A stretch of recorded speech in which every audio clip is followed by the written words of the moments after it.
Hello hi guys. ఈ రోజు అయితే జంగారెడ్డిగూడిలో ఓ టెంపుల్ గురించి అయితే నేను విన్నాను. శ్రీ పారిజాత వెంకటేశ్వర స్వామి టెంపుల్. ఎలాగైనా ఈ రోజు మన టెంపుల్కి వెళ్ళాలి. Okay, just do it.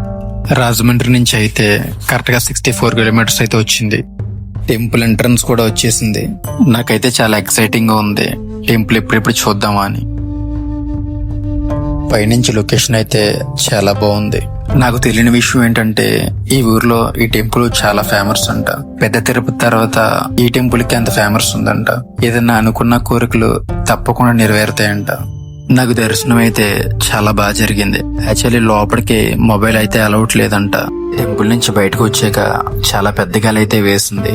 చూస్తుండగానే విత్ ఇన్ సెకండ్ లో చాలా పెద్ద వర్షం అయితే వచ్చింది. ఆ వర్షంలో టెంపుల్ చూస్తుంటే కిందకి లొకేషన్ చూస్తుంటే నాకైతే చాలా హ్యాపీ అనిపించింది. నేనైతే చాలా ఎంజాయ్ చేశాను. చాలా రిలాక్స్ అయితే అనిపించింది.